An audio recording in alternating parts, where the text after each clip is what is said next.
African leaders are saying the right things.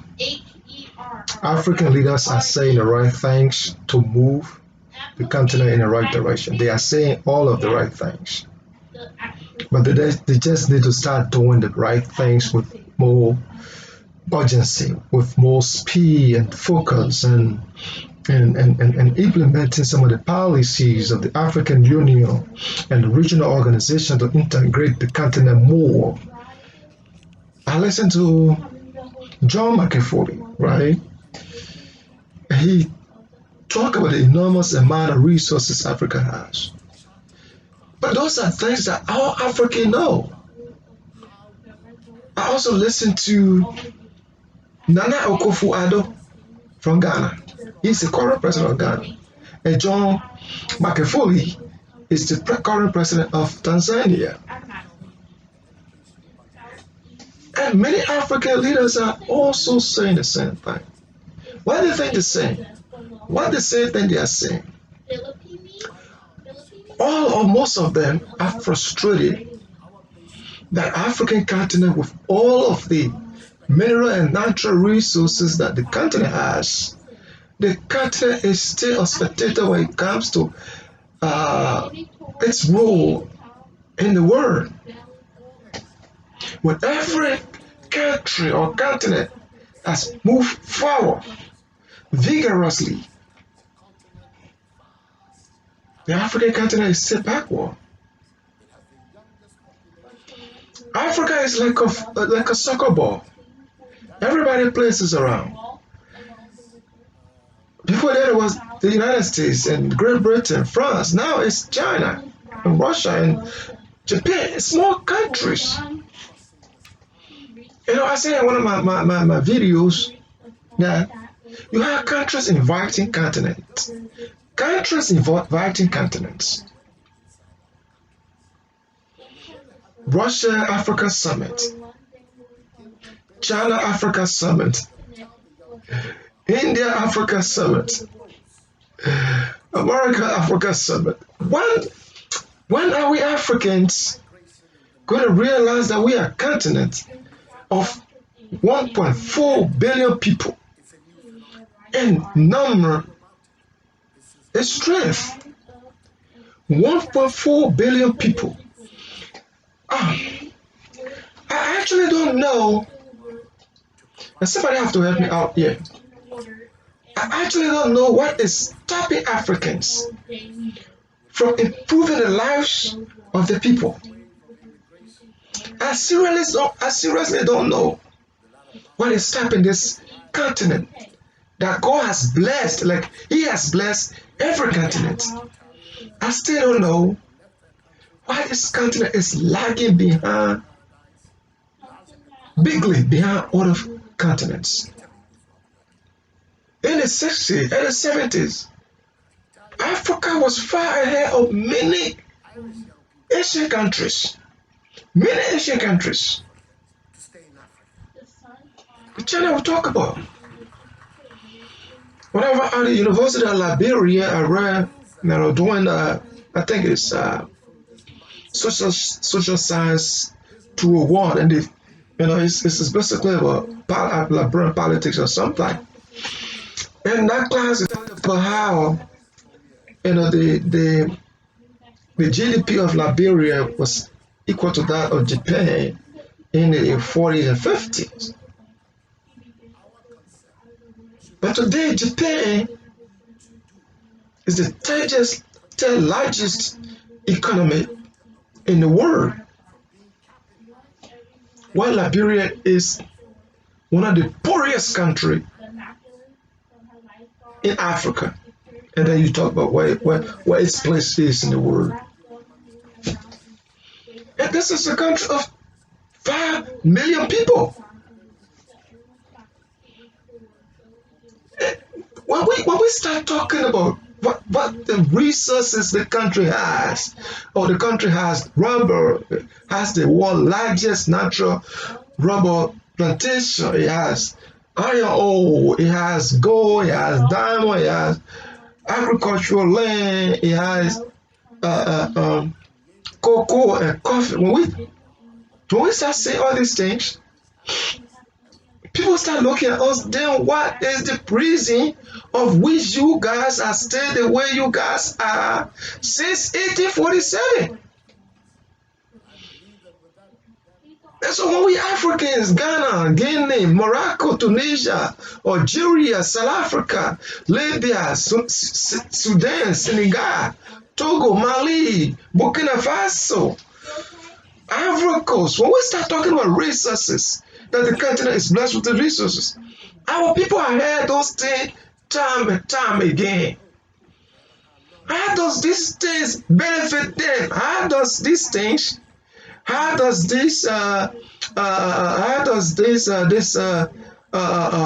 resources benefit our people is what we should be asking ourselves.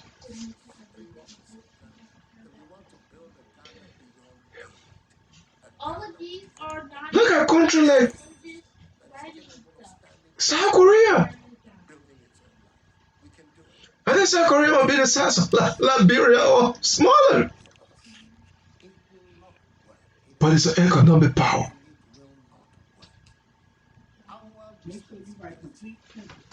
We should get tired of listing the amount of resources we have. We should get tired of doing that. And with the population, with the people of Africa, we have to start doing what they do in the United States. We got to start protesting when there's African Union Summit. We got to organize, protest, and push our leaders to move faster to implementing the African Union platform or agendas to integrate Africa, to make it a borderless continent, to get on one currency, one passport, integrate the continent more. Now, somebody I was talking to, he said, Africa is a huge country, a continent, right? And he doesn't think that Africa being one country is good. It's feasible because there are 54 countries in Africa, different cultures and different form of governments, and you name the price. But I'm talking to something. I said, okay, the population of Africa is between 1.5, 1.3 to 1.35 billion people, right? India, the population of India is about the same thing. The population of China might be slightly above that. So if you look at the arguments that because Africa has 54 countries, it cannot be one country under one central political authority or economic. I don't care about what form Africa integration takes, I don't care whether it can be modeled after the European Union or a model after the United States of America. I don't care. As long as our economic system can integrate more, that want people able to travel from Cape to Cairo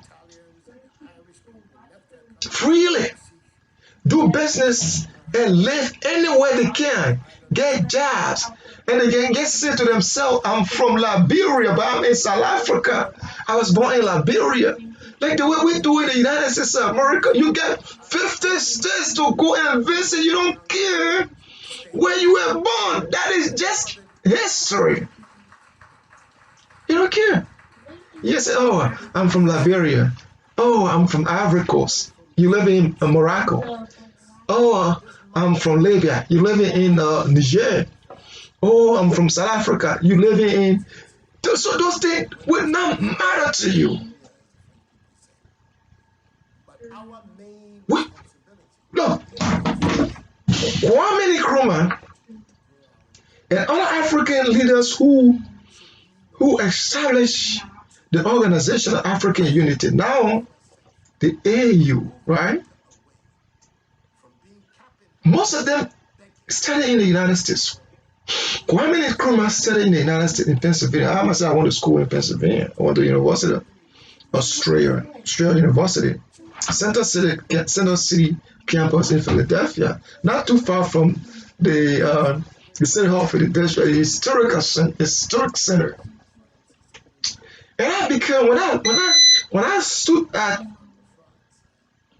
I want to get the brotherly love sign, and I look at the City Hall of Philadelphia, right?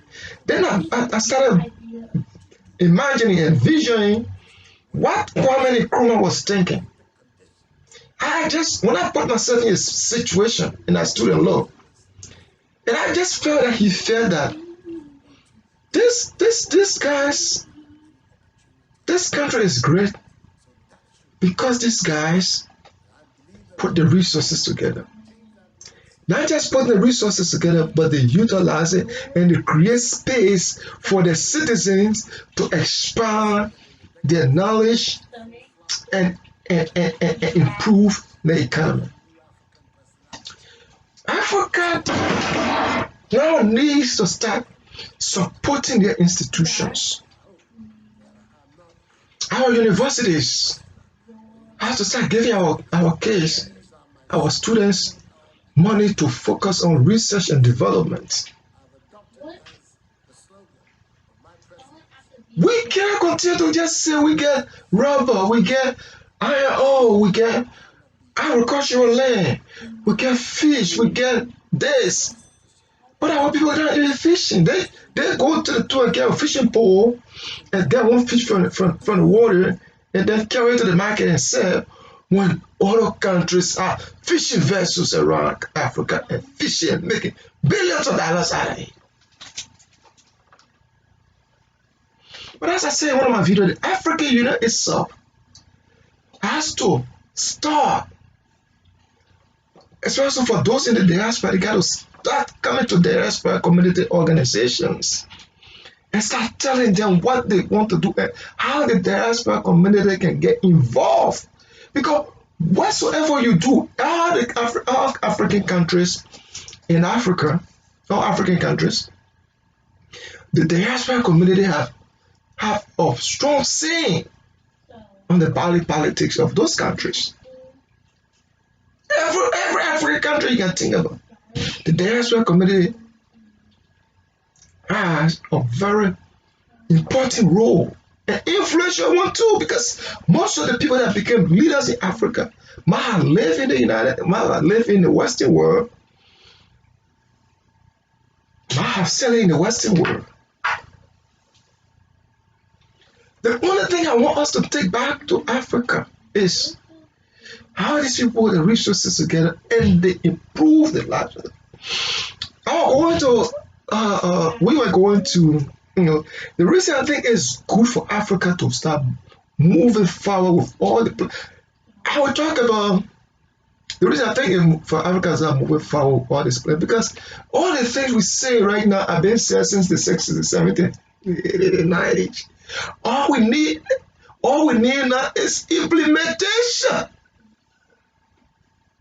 All we need now is implementation. I agree that Nana Akufo-Addo should stand next to France President Macron. I say Africa is not going to take a hand out. Africa is not going to be the sky on the conscience of the world. I agree. I agree that John McAfee should stand up and talk about the resources how Africans should come together and work together to make sure that they actually utilize the resources for the benefit of the people. I agree. Those are genuine arguments to make. But Africans are not interested in it. Africans need electricity to electrify Africa, for African countries to get 24/7 electricity. If you can provide those things, our people, Africans need food to eat, to be well nourished. Africans need super highways from Cape to Cairo, from Lagos to Djibouti. They need to continent that is connected, that they can sit in the car. I can sit in the car from my country, Liberia, my country of birth, or my state of birth, whatsoever we call it after Africa integrated, and drive all the way to South Africa without being stopped by anybody on the road.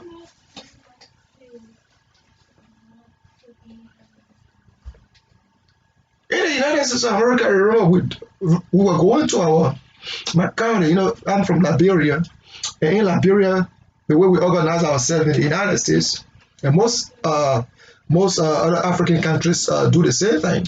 They get the country organization, and then people from the different maybe counties or districts and towns have their own organization. But Liberia is well structured. I don't know how the other people structure theirs, but Liberia is well structured. We got the Union of Liberia Association in the Americas, right? It is our overall organization in the United States. But then in every state, we have a county, we have a state organization. Like me, I've been with the Liberia Association of Pennsylvania for 4 or 5 years now as the Secretary General.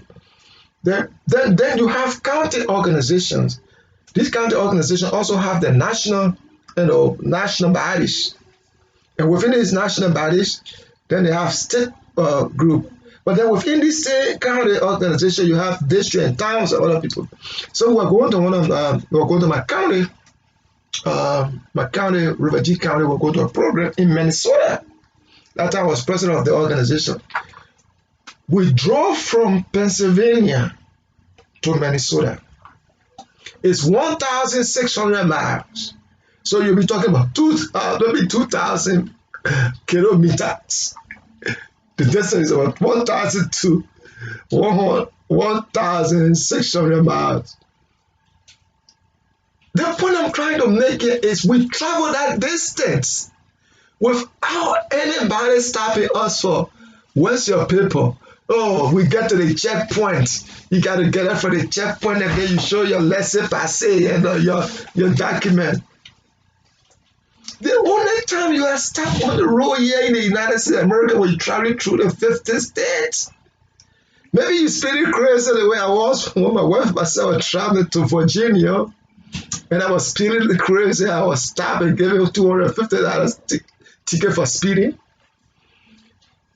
Maybe you get to the toll and you have to pay a toll, you stop.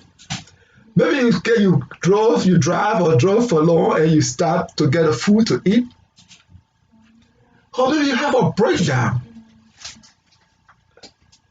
Those are the only reason people stop people on the road. This continent, you travel through the 50 states, nobody stopping you for papers. Africa, when are we going to learn that the only way our people can be free to move, we got to break these stupid checkpoints down? Like in my country, Liberia. Let me come back to Liberia. I discuss African politics, but because I'm from Liberia, I will use my country as a yardstick, as a premise to make the point I want to make. When I was growing up, I was going to school in Zwedru Multilateral High School, Irish and stuff like that. When we travel to Monrovia, every little block you meet on the road, there's a checkpoint. I don't know whether they still have it. If they have it, I'm calling a judge. We have to break those stupid things down. There should be no checkpoint within the country because let me tell you the reason I'm saying there should be no stupid checkpoint within Liberia. You remember 1980 when Charles Taylor came with this stupid war? That's in 1989, December 1989. We had all the checkpoints. They said Tao Gate, this Tuzon Gate, Banga Gate, Ganta Gate. They have all those stupid gates on the roads. Those gates were there for those scary reasons when the rebel brought the war and nobody was able to stop them. The road overran the whole country. Why should we use those things to intimidate our own people? Why should we use those things to frustrate our own people movements? To hinder progress within Africa? Liberia need to break all those games down, break them down because they are only there to intimidate the people and exploit them for money. If they say that, I don't know whether to say I'll be there right now. Even when we were in the Ivory Coast, I can speak for Africa because I spent a little time in Ivory Coast. During the Civil War, my parents were in the Ivory Coast, my family were there. And when I used to be on the Gold Field, I go to Ivory Coast and go in. You also have gates on the road that put there by the gendarmerie or the immigration guys. Who went to papier? Who went to papier? Motherfucker, I'm an African. I don't need a papier to be in the Ivory Coast.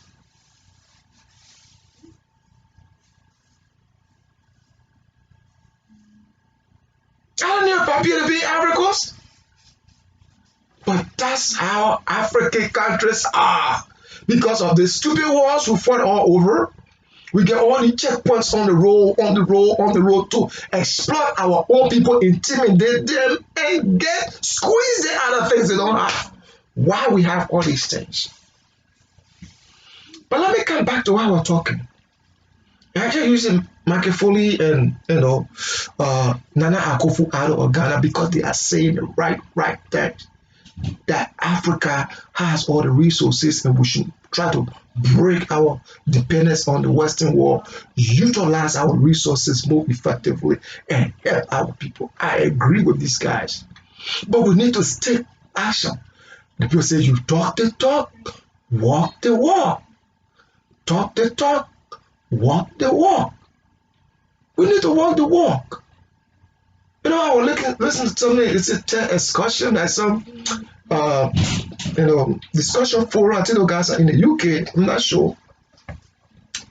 And they were having this discussion among themselves. And there's an African, he lives in Jamaica. That's a Jamaican, but it's a black. The good thing with the black people, I don't care where we are, we believe that we are all the same. Whether you come from Trinidad, you come from Jamaica, you come from the islands, and you think about it, we all believe.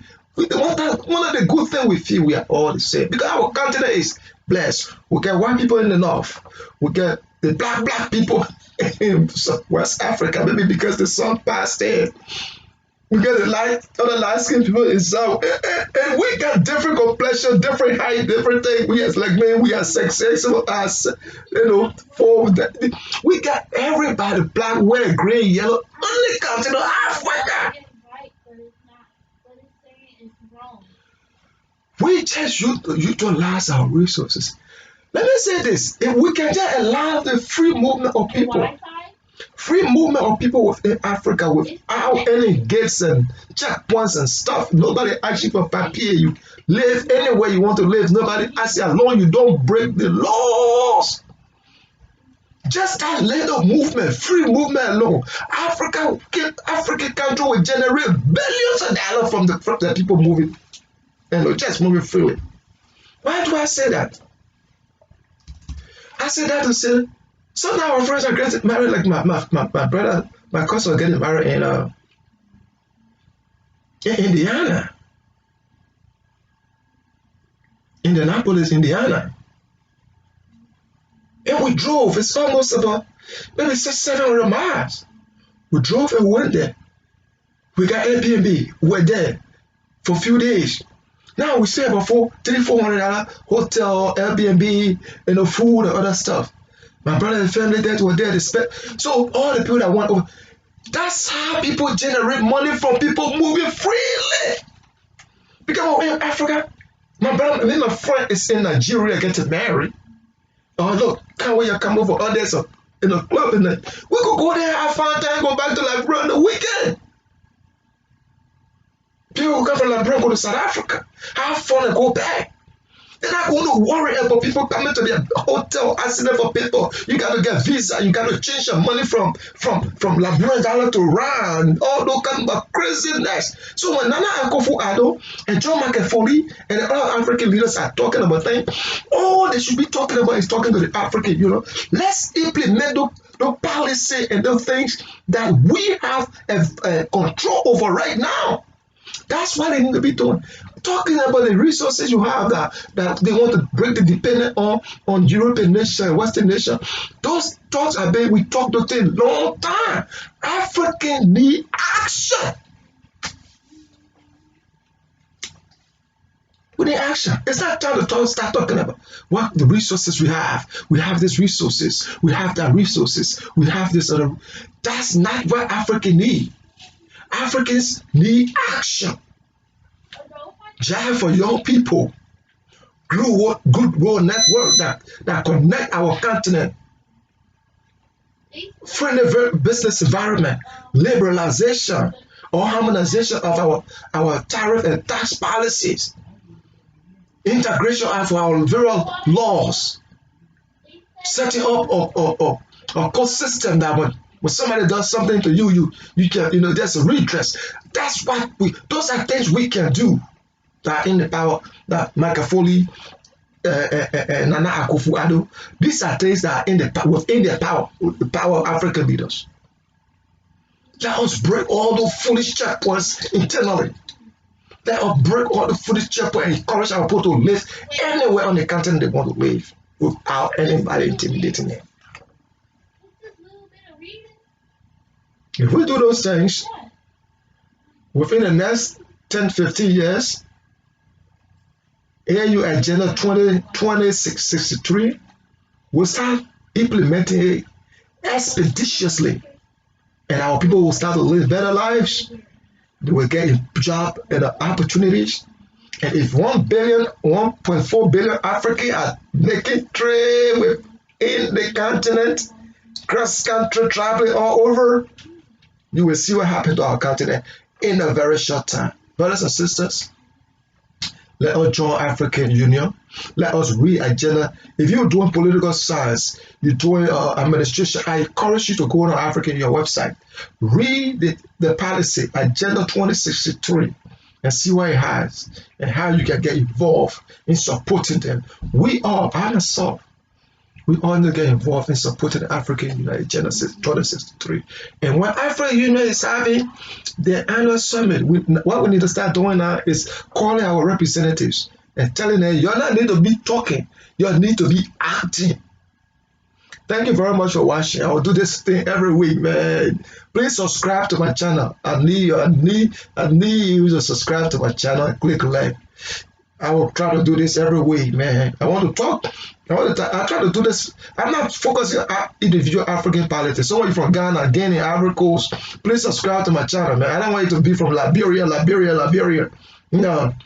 This channel, I want this channel to be about Africa.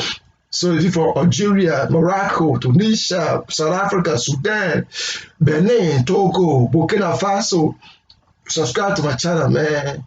Madagascar, Angola, subscribe to my channel, my brother. Yeah. If you have yours, I will subscribe. And I want to tell you this. When you subscribe to people channel, follow people who follow you. Subscribe to people channel and subscribe to you. If you subscribe to my channel, as soon as I will subscribe to your channel, we'll support each other. Okay? Have a good day. I'll talk to you next week. Bye-bye.